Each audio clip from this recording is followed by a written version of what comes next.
infected countries' shapes are the same, whether they had lockdown or not. They don't work. I don't know why anyone is allowing you to be pushed into this corner. I don't think we entirely know why it is that some countries were hit harder than others. But I have to say, I think scientifically the smart money is on a mixture of forces. One would be this cross-immunity. Although China had an awful time in Wuhan, in Hubei province, it didn't spread elsewhere in the country. And I suspect that meant because a lot of them had this cross-immunity. And I think nearby countries in the main had lots of cross-immunity. So that's one possibility. The other one, though, is in terms of the severity of what did the virus do to a particular population. We've seen devastating effects in countries like UK and in Belgium, France, and maybe even in Sweden, and much smaller numbers of deaths in other countries like Greece and in Germany. And you might think, well, was it something that they did? And I wish it was true, because if it was something we did, we could learn from it and do it, and it would work in the future. But there's no evidence whatsoever that it was anything humans did. The passage of this virus through the human population is an entirely natural process that completely ignored our puny efforts to control it. So there is this theory, I don't like the name very much, but it's called dry tinder. If people in a country who are vulnerable to dying in the winter, usually of respiratory viruses, if you have a very mild winter season, like UK did, we had a very mild seasonal flu last year and the year before, and so did Sweden.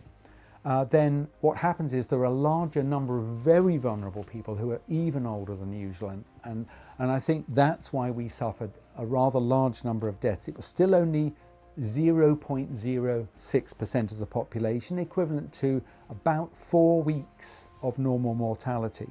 But countries that had very severe winters recently, and Greece and Germany certainly had very lethal winter flus in the last 2 years, I think then they had a smaller population of very vulnerable people, and that is the main reason why they lost fewer people.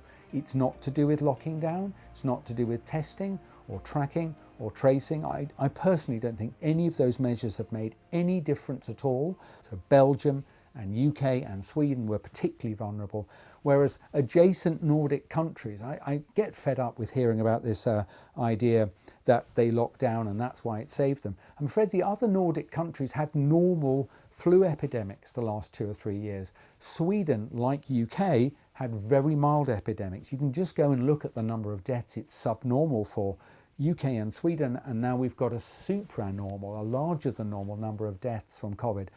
Now, there may be other reasons, I'm not saying there are not, but I think those two main forces, the amount of prior immunity and the so-called dry tinder, what vulnerable fraction of the population did you have as a result of seasonal flu being intense or not, I think that accounts for most of it.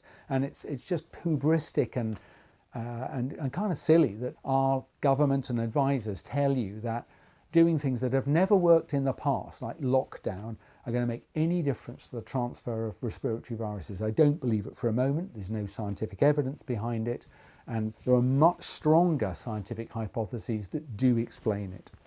You might think that in terms of numbers of deaths, excess deaths, that COVID has produced such a large number that this will be an awful year for excess deaths, but surprisingly not. 2020 is lining up to be about 8th in a list since 1993.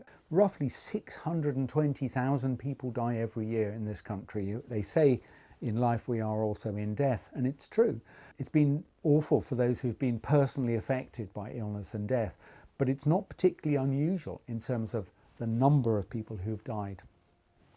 So one of the things I've noticed has happened in recent years is that we almost seem to be moving post-science, post-fact, as if facts don't matter. For someone who's qualified and practiced as a professional scientist for 35 years, I think it's deeply distressing that I don't think you should listen to me if I talked about, I don't know, the design of motorways or something like that. I don't know anything about motorways or how to grow trees better. I don't know anything about that, but I do know quite a lot about immunology, infection, inflammation, and the way infectious organisms move through a population.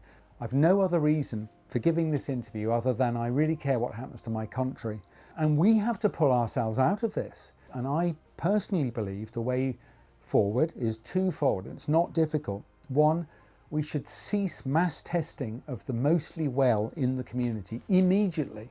It only provides misleading and grey information, and yet we're driving policy almost completely based on it. It's definitely wrong. Should not do it. Use the tests in hospital. I'm not saying don't test. Don't continue mass testing, and for God's sake, don't increase the number of tests. It is a pathology all of its own, which must be stamped out by right-thinking people. And I'm afraid the people on SAGE who have provided the modelling, the predictions, the measures that should be taken, that their work is so badly and obviously flawed, lethally incompetent, that you should have no more to do with these people. They should be fired immediately. And the effect of that advice has been to have cost lots of innocent people their lives from non-COVID causes.